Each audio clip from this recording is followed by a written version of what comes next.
You're listening to the Impact Implosion on the Angry Marks Podcast Network.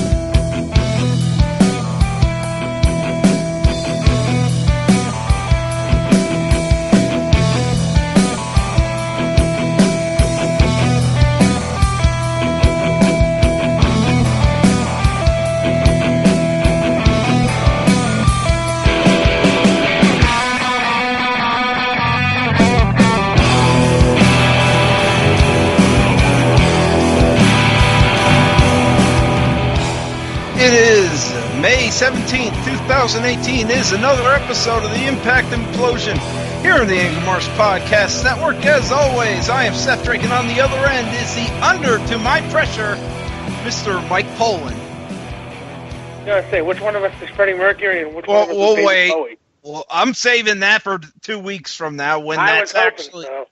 Yes, I'm saving those. I know. I even promised Impact, who said, don't let us stop you now. And I'm like, I'm saving those 2 weeks. I'm saving those. So, yes, in 2 weeks there will be a show called Under Pressure. Pressing down on me. Listen down on me. No one asked for. But it's Under Pressure. All right. With interference of Vanilla Ice. Oh, yeah. So, there's some news.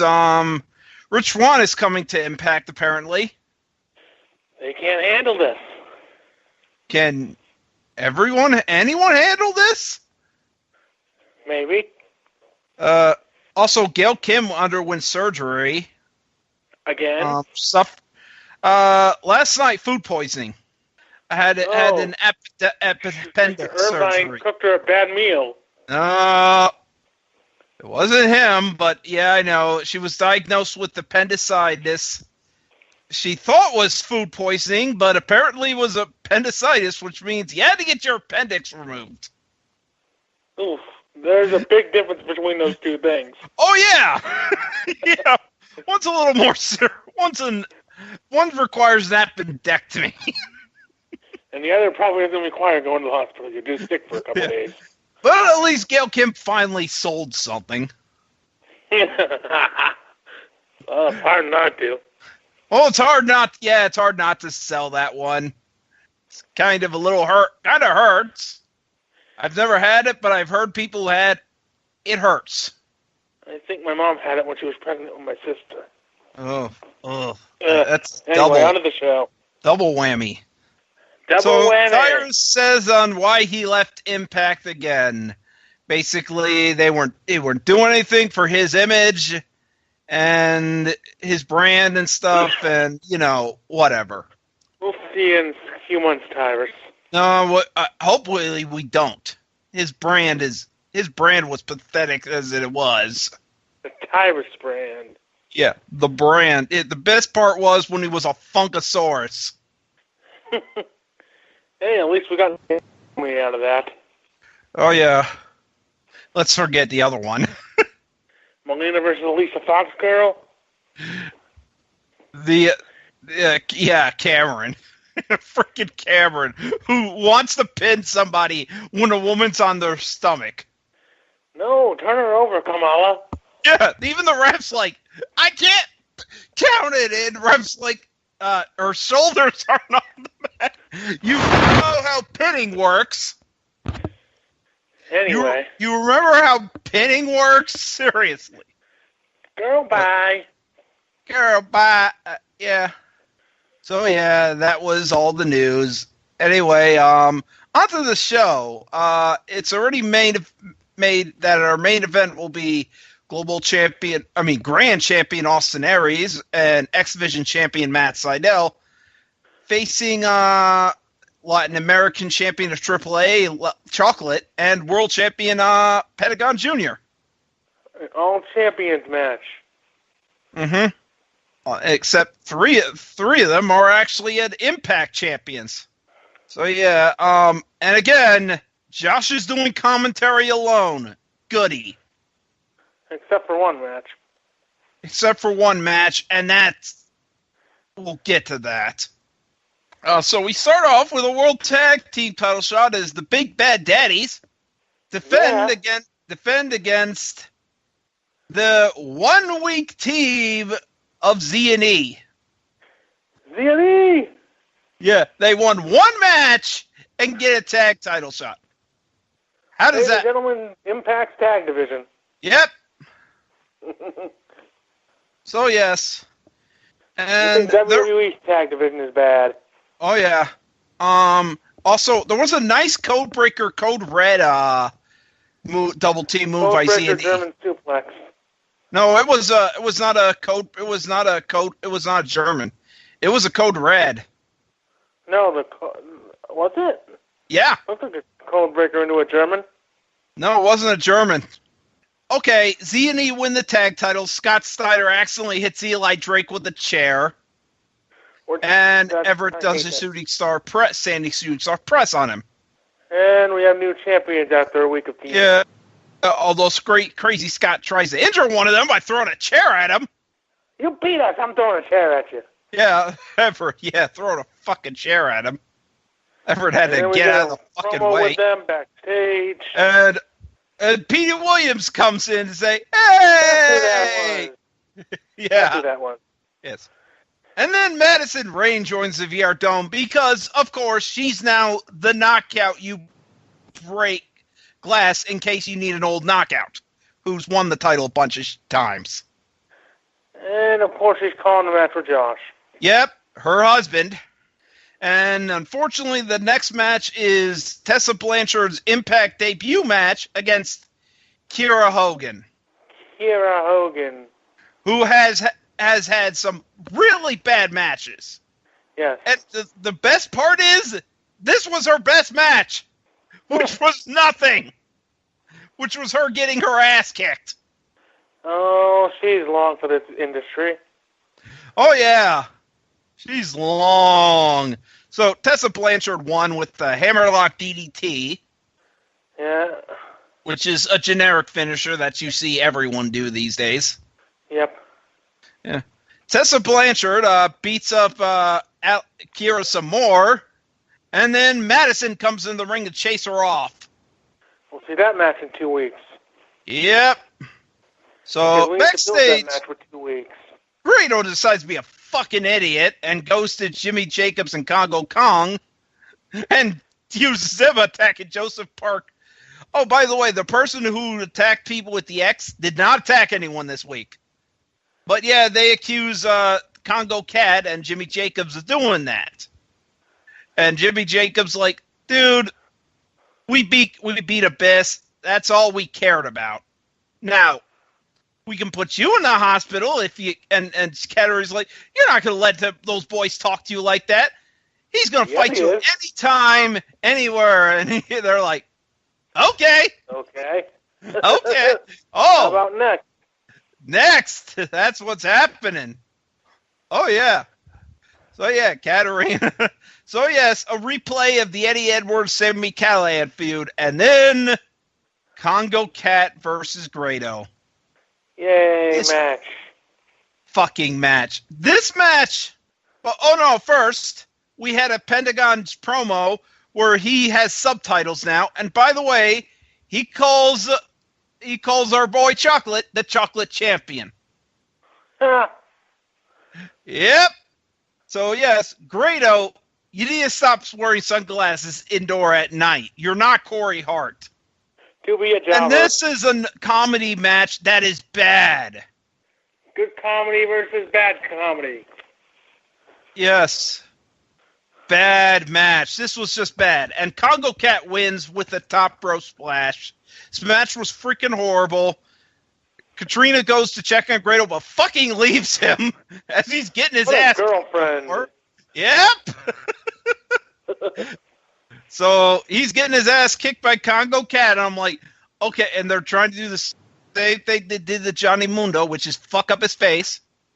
And then Moose fucking comes out to save his ass. And we'll see that match next week. Yep. God damn it, Moose. So then we see an LAX segment where we normally would expect them to be in the clubhouse, but no, they're in backstage.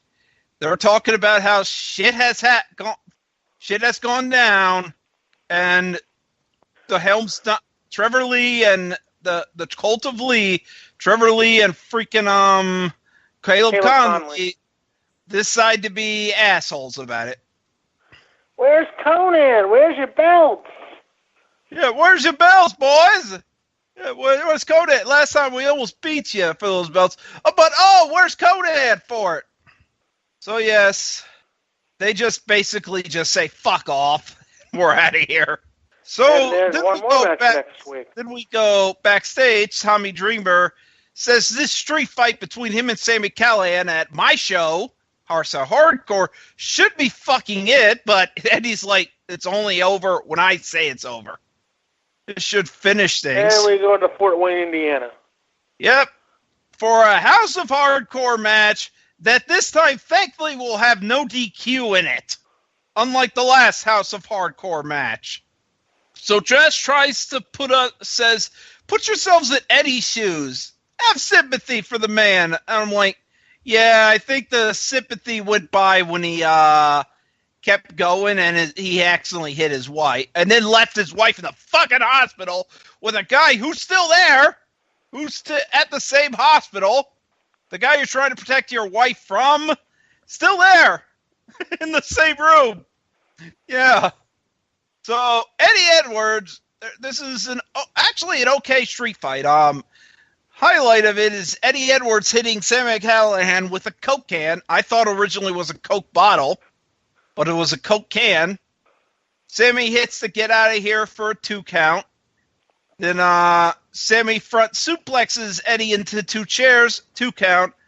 Sami grabs the bat, but Eddie hits a Boston Knee Party for the win. It was a fine match. Yeah, this is fine. And then Eddie goes to choke Sami after the match.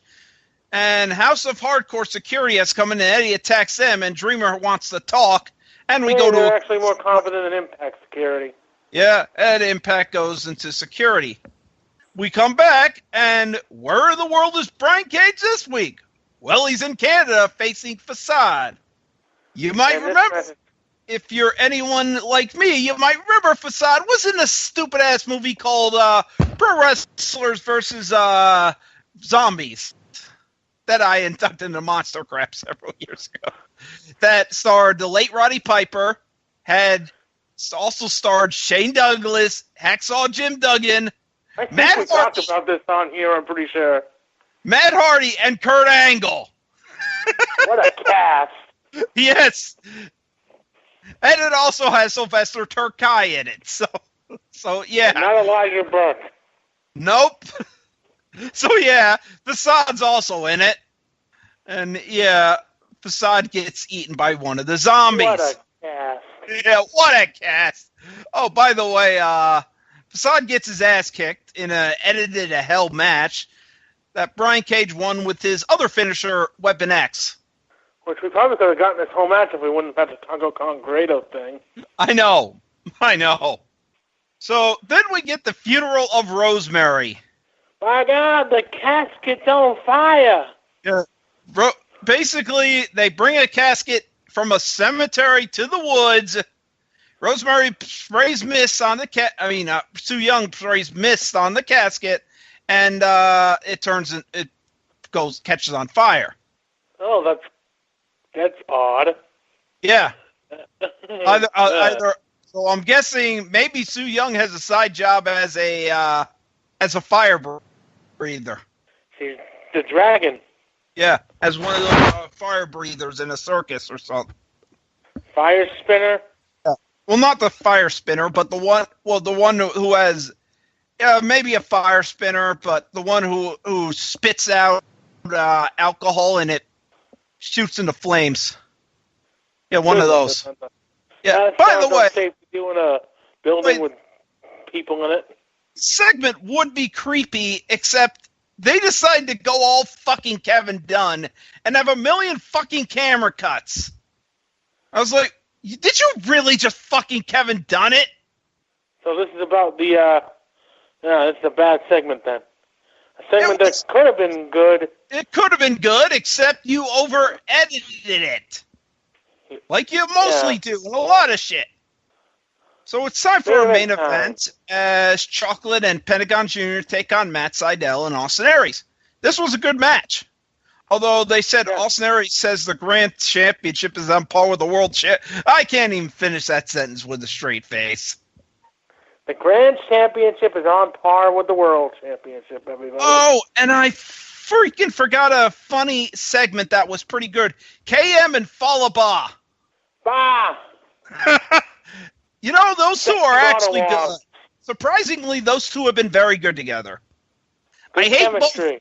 I don't like them, but they're good they're good together, and they're doing a makeover montage. Comedic chemistry, everybody. Yes. Two guys who are shit on their own work together and find balance. Now watch Impact split them up for whatever fucking reason. That's coming. Yep. Chocolate tried for an arrow, but I think his foot got caught in the ropes. And he was just short, although Sydal still tried to sell that he got hit by the arrow. Yeah, I think while he was doing the dive through the middle ropes, he kind of got his foot caught in the ropes, which sometimes happens. And that. Then Aries did a drop kick on the. They did a spot where they're trying to do what looks like the was up bomb, but Aries does a drop kick, but I think he went low and didn't hit him in the balls, hit him in the ass. Yep, drop kicked Aries in the ass. No, I am not. That's not a typo. That's legit what happened.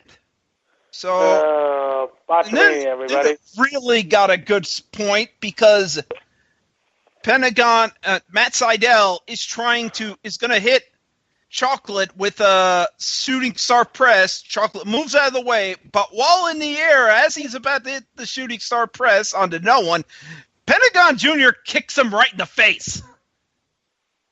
Gets a super kick right in that Sydal's face. Ow. I'll say one thing about Sydal. He knows how to do that shooting star press and take enough airtime to allow his opponents to reverse it to some crazy fucking spot. Yep, Phantasma gets the pin. Yeah, so Chocolate hits the pin with I forget the kill. What do they call it again? The thrill of the kill or something like that? Thrill of the kill, yeah. So he hits the thrill of the kill, cradle tombstone pile driver, and they win. So, of course, if you haven't figured out pro wrestling logic by now, that means he's not winning next week. Yeah. This was I give the show a C. There was fun stuff, but there was a bad Grado match, a bad Kiera Hogan match, and a million cuts in that funeral segment that need to go. But there was could have been fun. Maybe gotten the higher grade for the show a little bit. The stuff that's bad and the fact that they continue to want to use Kiera Hogan even though she's not ready to be on TV yet. And Weapon X, the Brian Cage got a squash again, and they edited the shit out of that. They're trying to build him up, but it's not helping. They're doing it in these random matches around the world where they got to be edited to fit TV time, and you can tell they're not like good edits. They're terrible edits. You could tell a lot of shit might have happened. In cutting certain segments out of the show and saying, "Here's this Brian Cage match, this guy that we're trying to build up." Yeah, but no, we need Grado. No, we don't. We never need Grado. But Impact says they do. For whatever fucking reason. And coming soon to PBS, where in the world is Brian Cage now? I watch it. The world is Brian Cage. Because he's in Hawaii this week. He's here. Oh, he's here. In Cuba. Yeah. He's in Mexico. probably where his next stop will be. Ecuador. He'll be somewhere. Yeah, he's around the world. All around the world. And on that note, you got anything to sell this week? No, I really don't have anything to sell. Do you? Nope. So with that said, Miley, we are heading to bed. Good night, everybody.